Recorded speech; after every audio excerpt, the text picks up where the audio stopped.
All right, this is Math 209, Week 2, Section 6.1, reviewing some vocabulary words about polynomials and stuff. So when we write, a polynomial as a product of two or more lower degrees polynomials, what that means is we're factoring a polynomial. And basically what that means is, like, let's say you have, let's say 5x plus 10, all right?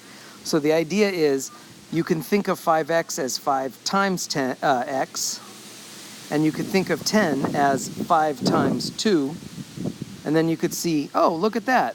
They have a 5 in common. And so you can, what's called factor, you can factor out a 5. And so that's kind of like the distributive property in reverse. And you could take out that 5 using kind of like the undoing of multiplication, kind of like division. And so when you take out the 5, you're left with the x on the inside. And then when you take out the 5, you're left with the 2 on the inside. So that's x plus 2. And so there is your factored version of 5x plus 10. All right, and that's what that means, is we've written it as a product of two or more lower degree polynomials. We've changed it to 5 times x plus 2. There's our two numbers being multiplied by each other to equal 5x plus 10. Now, how do we know that works? Well, if you think about the distributive property, 5 times x, 5 times 2, 5 times x is 5x, 5 times 2 is 10. Done. And so that's what factoring means. So kind of like what I just did on the previous problem, I said, okay, really 5x plus 10 can be factored as 5 times x plus 2. Now that's not really math you do in your head, going from here to here. At least not initially. You might get there eventually. But then how do you check? How do we know if we're right? Well, you multiply. And you do the distributive property. And sure enough, when you do that distributive property, you get, well, 5 times x is 5x. And then 5 times 2 is 10. And so since that is exactly what we started with, that's how we check our work. We know we're right. So you check your work by multiplying. So you could think of factoring kind of as division, and then multiplying as the opposite of that. That's how you check your work. So suppose we've got, let's say 6x squared plus 9x plus 3, all right? Let's get rid of that plus 3. I don't want the plus 3. There we go. So now we've got 6x squared plus 9x, all right? And the idea is, what is our common factor?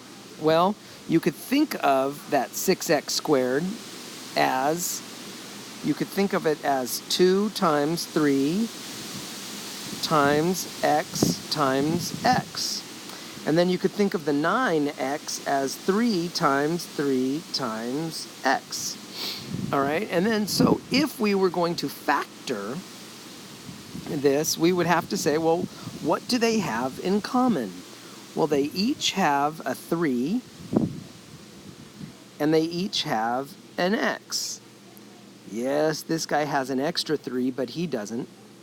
Yes, this guy has an extra x, but he doesn't. So that's why it's only 3x is what they have in common.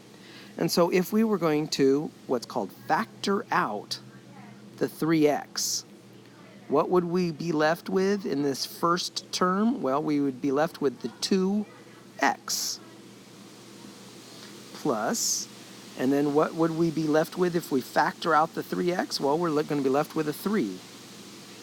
And so what we would say is, we would say 6x squared plus 9x is equal to, 6x squared plus 9x is equal to 3x times 2x plus 3. All right. Now, what does 3x mean? Because that's what was in common.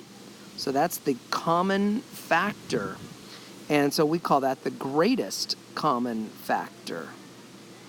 Because 3 is a common factor, x is a common factor, but 3x, both of those, is the greatest common factor.